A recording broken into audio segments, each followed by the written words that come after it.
Question 2, toujours la partie thermique. Déterminer la résistance thermique surfacique, puis les déperditions surfaciques pour la solution 2, c'est-à-dire l'ITE. Alors pour ça, il faut employer les DT2 et 4. DT2, on l'a déjà vu tout à l'heure. DT4, on va le voir. Et ensuite, évidemment, les fascicules. Et puis le document réponse DR2.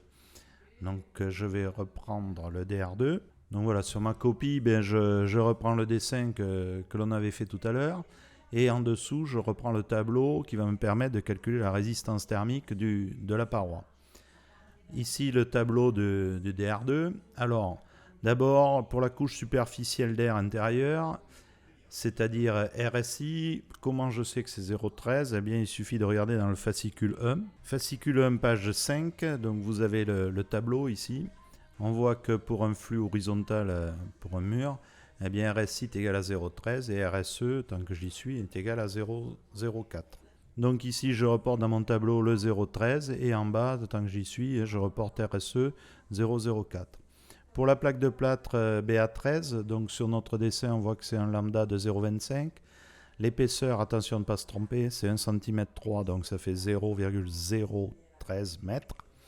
Si je fais E divisé par lambda, je trouve 0,052. On peut l'arrondir d'ailleurs à 0,05. Ensuite, la lame d'air non ventilée qui fait 5 cm, donc 0,05. Là, je n'ai pas de calcul à faire.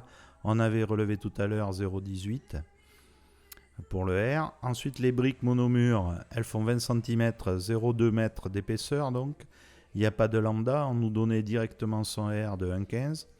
Puis le polystyrène PSE en expansé, donc 12 cm. 0,12, il n'y a pas de lambda non plus, on nous donnait directement dans l'énoncé 3,15 pour le R. Enfin l'enduit ciment qui fait 1 cm et son lambda, on l'avait noté tout à l'heure, de 0,55. Donc si je fais E sur lambda, pareil, je trouve 0,018.